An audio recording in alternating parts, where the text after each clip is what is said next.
Hi everybody, Leo Babauta here from Zen Habits, and I'm glad to be here with you. I'm going to talk about my secrets to aging well.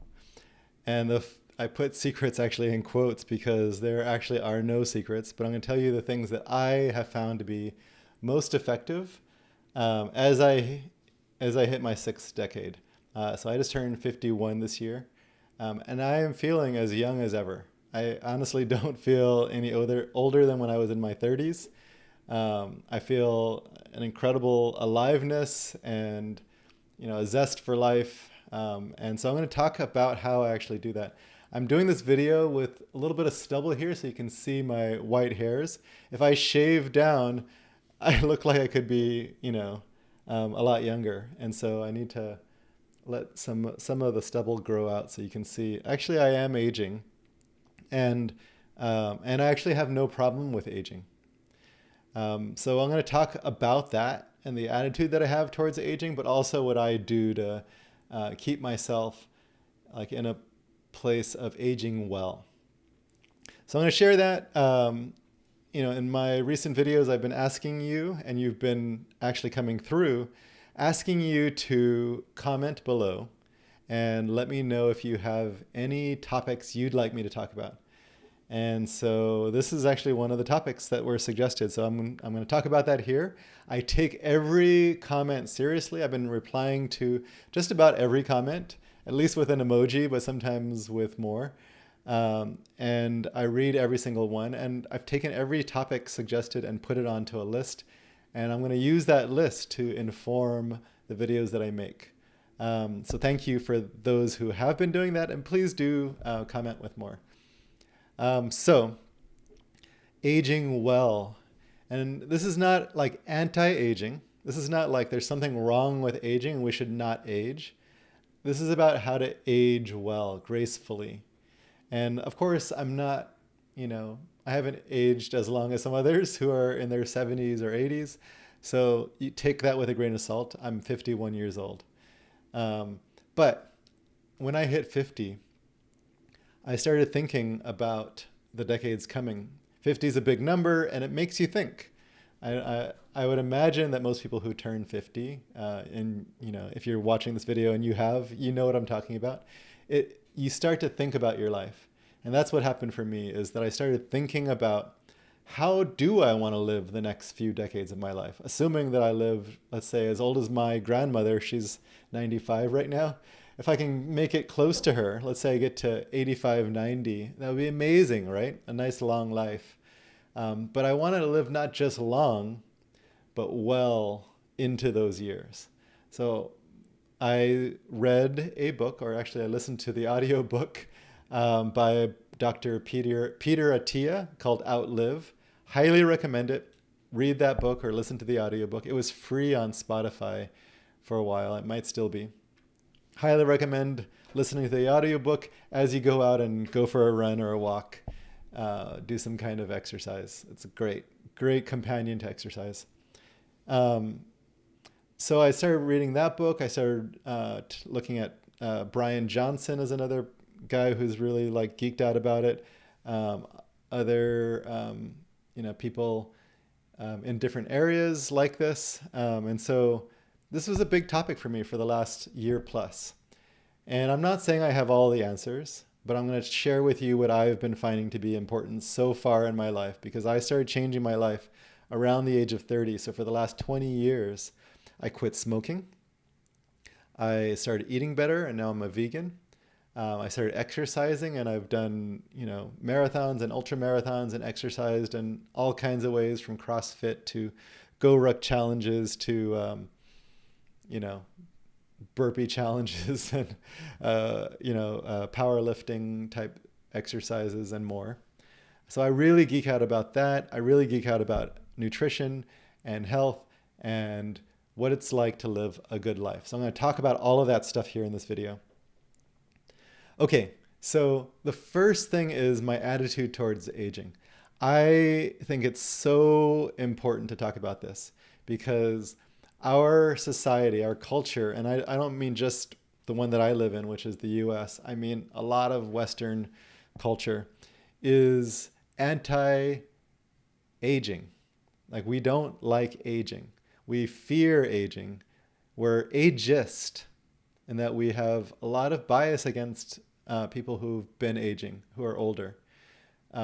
We think that they're feeble and weak and sick and all kinds of stuff. We make jokes about people being so old.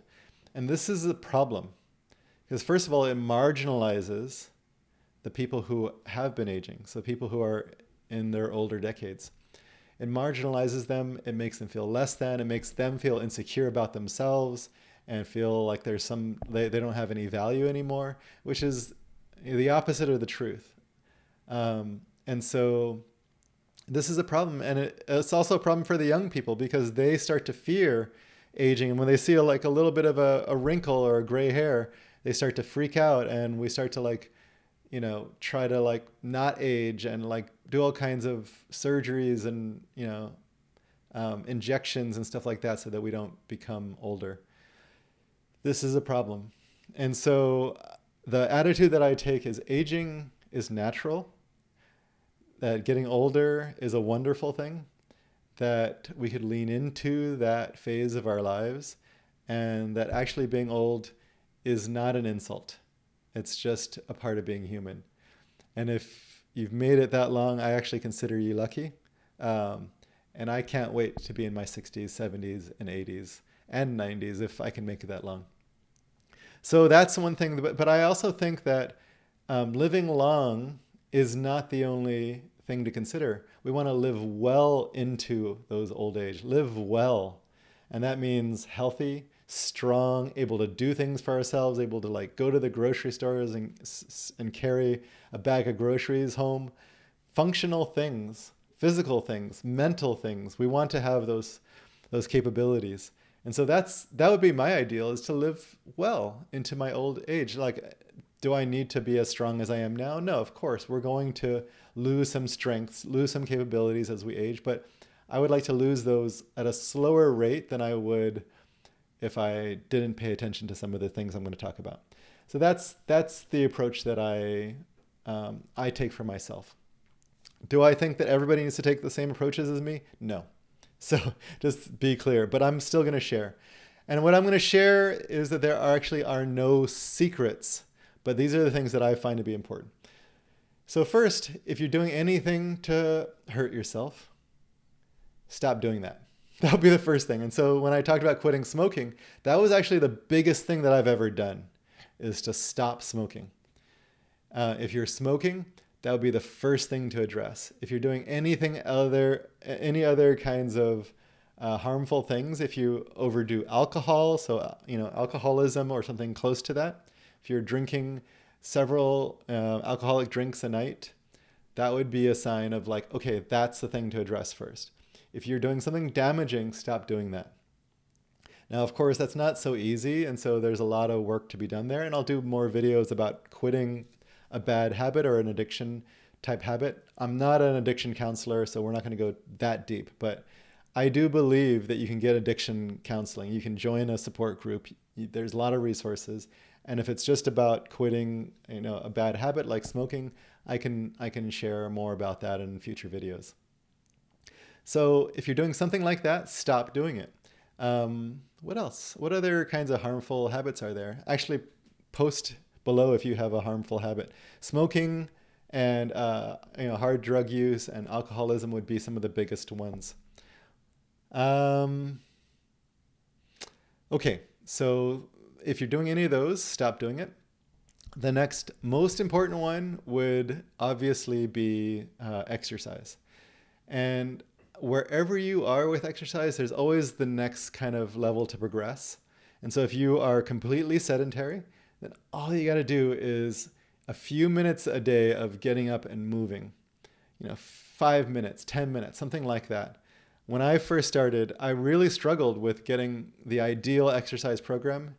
And so all I had to do was get my shoes on and get out the door. And I could walk, I could run a little bit, but I couldn't run very far. And I couldn't seem to get myself to go to the gym regularly. And so all I had to do was get up and get out. And that was a struggle in itself, but I started to overcome that, and that became easier. And then I started walking and running, and then I started running more. Eventually ran a 5K, and that was amazing. Ran a marathon a year after the 5K, and a half marathon and 10K in between. Eventually ran an ultra marathon, but it's not all about running. I started cycling as well and swimming at one point. Um, I love playing basketball and other sports.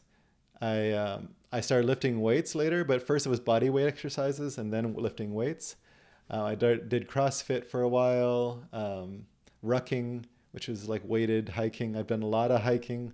So I've done a lot of exploring of different kinds of exercise, not as much as others, of course. I'm not a exercise freak, but I do exercise very regularly. And for me, I'm always looking at like, what's the next level? The current level for me is to run at a low, we call it zone 2 heart rate. So this is like where you're kind of like breathing a little bit, but you could still talk. So that level. And that is a run walk for some people. For some people, it's just a brisk walk. For others, it's just a slow jog if you're running and walking. If you're biking, it would be just an easy bike. Um, and so whatever exercise you're doing, you would do it at a low level, most days out of the week. So 4 or 5 days a week. And then an more intense level, not an all-out sprint, but definitely a hard pace with intervals, 1 or 2 times a week. So that for me, that's running. For you, it might be biking or swimming or rowing or some kind of movement. Walking would be another example of that. So zone 2 and then zone 4. Zone 2 most of the time, zone 4 once or twice a week. So I do that, is my current level that I'm at. And that is really good for the heart. It's really good for my entire body systems, for my muscles, for my brain, for the respiratory system, for the nervous system. All of that is helped by that. And then in addition, so zone 2 with a little bit of zone 4 in terms of some kind of cardio. And then I also do strength training. And so for you, strength training might be some body weight stuff. So do some body weight squats and lunges and push-ups and pull-ups. If you can't do pull-ups, do negative pull-ups, do assisted pull-ups with a band, whatever it is. So that would be body weight exercises. For me now, at the current moment, I mostly do some barbell exercises like squats, some Romanian deadlifts, mostly squats though, bench press, shoulder press, pull-ups or chin-ups, rows, and dips. So that's my, I do those every week, but I split that into 3 different workouts. So I do 3 strength workouts plus the running. And the running I'm not as consistent with lately, but I'm getting back into it. I've been playing more basketball than anything, and so that's been my cardio, but it's not quite the same as the running, so I'm moving back towards the running while still trying to do the strength training in basketball. So it's a lot to do, and every day I do 1 or 2 things. Actually, I've also been doing a little bit of swimming.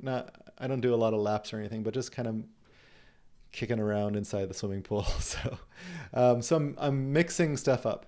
If you prefer to do yoga, I think that's a great one. If you do other kinds of exercise, sports or exercises, that's also great. But I'm just telling you what I've been doing. So I actually work out every day of the week. Once in a while, I'll take a full rest day if I feel like my body needs it. And understanding your body's limits so that you don't burn out or injure yourself is really important in this area. But if you've quit smoking or alcoholism or some kind of hard drug, and you started exercising, you've already done most of the work. So if you could do those 2 things, huge. But there's 3 other areas that I think are really important to talk about: diet, sleep, and stress. Now there are other things, but these are really important. Now, if you do these things, not only will you feel better during the day and feel more energized and feel strong and capable, but you will be preventing a lot of preventable diseases. And that would be things like diabetes, heart disease, other kind of metabolic syndrome diseases, and even cancer in a lot of ways. So if you prevent those diseases, you will prevent the things that kill people earlier, but also that ruin quality of life. It also helps with all of the cognitive diseases like Parkinson's, Alzheimer's, dementia, those kinds of things. It also helps with autoimmune diseases, prevent them or treat them. So all of this stuff that I'm talking about here helps with all of the diseases of aging. And this is talked about in much more detail in Outlive. Now, not everything in Outlive is something that I would necessarily agree with, but I actually agree with most of it. And it's really eye-opening how we can actually prevent a lot of diseases of aging. Now, if you already have one of those diseases, I totally get it. Like, you're not at fault here, but it's more like, how can I actually work with that disease using some of these same tools? We also start to, if we do these things like the strength training and aerobic exercise, we stay really physically capable and mentally capable into old age. So let's talk about nutrition. So it's a complicated topic. We're not going to get into all of the details, but if I were to give you the shorthand, it would be similar to Michael Pollan's book, which is to eat real food, mostly plants, not too much. So those are his shorthand things. And I actually think that's a really good thing. Whole foods. So, some beans or lentils, some vegetables, some fruits, some nuts, some seeds, some whole grains. And if you eat, meat, some actual, some fish, let's say. Now, I don't mean you have to eat only whole foods, but if you cut out most of the processed foods, I don't think it needs to be something you need to be religious about. But if you cut out most processed foods so that they're like a little bit of your diet, I think that's actually the thing to shoot for. So like I just had a chocolate chip cookie or a few chocolate chip cookies yesterday. But the majority of my diet was whole plant foods.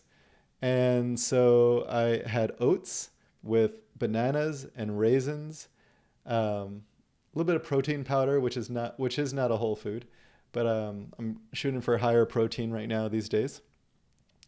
So that was my breakfast. For lunch, I had scrambled tofu, which is not, it's not that processed. It's mostly just soybeans with some of the fiber taken out.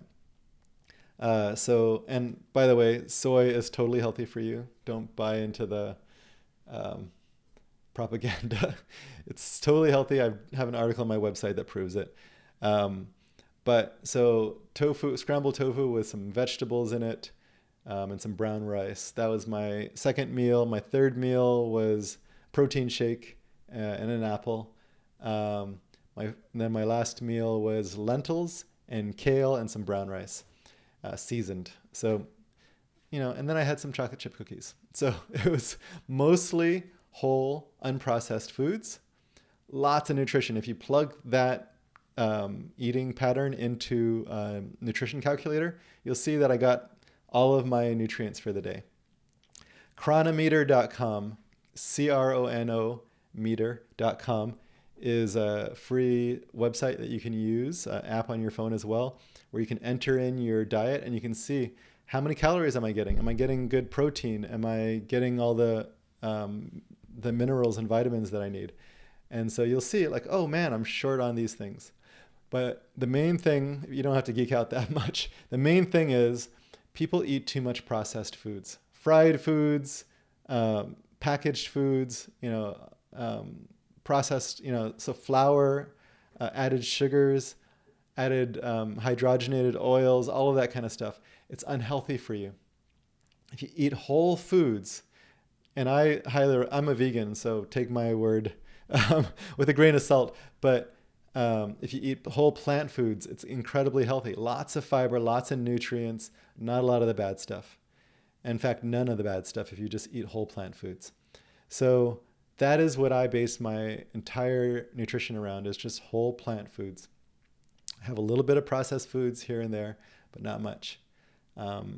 And if you do that, you are going to be incredibly healthy. Um, you can slowly move towards it, and we can talk more about that in a future video. Sleep is a pretty simple one. Get enough. Somewhere between 7 and 8 hours is where it's at for most people. Some people need 8.5. Some people, I wouldn't go below 7 if you can avoid it. If you think you can function on 6 hours a night, I think you should try going between 7 and 8 and see what happens. If you're having a hard time getting to sleep, address those things. This is not something I'm going to go into in this video, but if you're getting good sleep, it's going to go a long way to having your brain function well, your body function well. You're going to recover from all this exercise really well. You're going to build muscles and come into the next day ready to take the day on with some energy. So I'm not going to get into sleep here, but it is an important topic. Obviously, it's fraught for some people with some problems, but address those problems. Get to work and take it seriously. Stress is the other one. Simple answer is meditate and let go. We're going to get more into stress in future videos, but if stress is really high for you, you might need to let go of some commitments. You might need to work with the overwhelm that you're feeling and the anxiety. You can get some therapy. I highly recommend that, actually. So that would be the other part of my short answer. Meditate, let go, and get some therapy. So meditate regularly so you can find ways to cope with stress and let go of stress, but also let go of some attachments that you might have. And we can get into that in a future video as well. But attachments would be like, I need this person to act this way. If you need other people to act a certain way, you have an attachment that's going to cause you stress.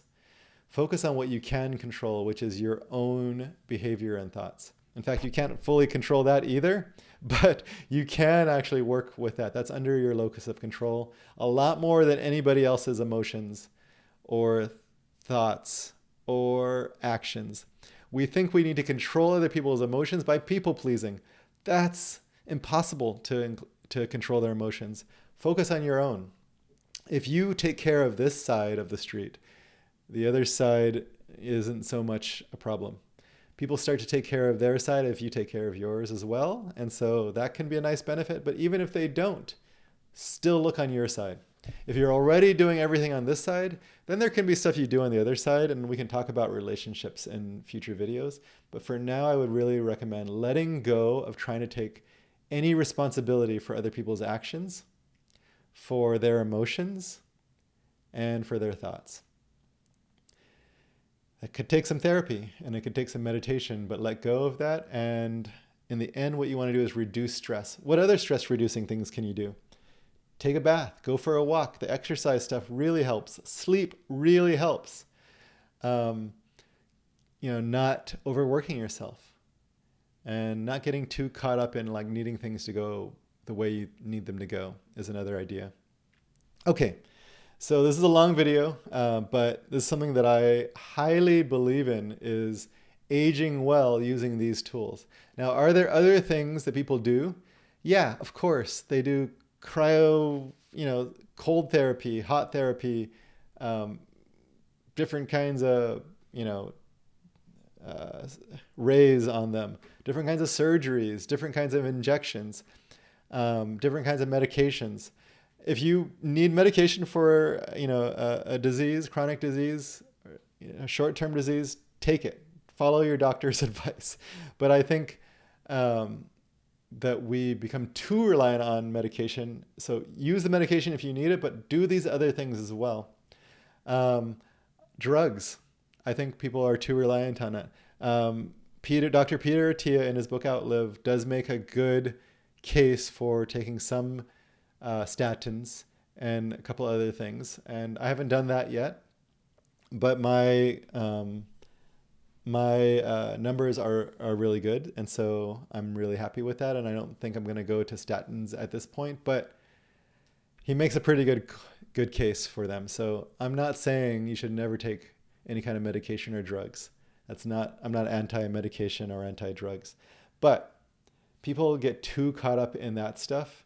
And in supplements, I do take protein powder. I do think for vegans, some creatine is good, especially if you lift weights or do some kind of sport. So creatine and some protein would be the only supplements that I take. I do take vitamin D, especially in winter months. As a vegan, I supplement with B12, um, in different ways because you can't get that other ways.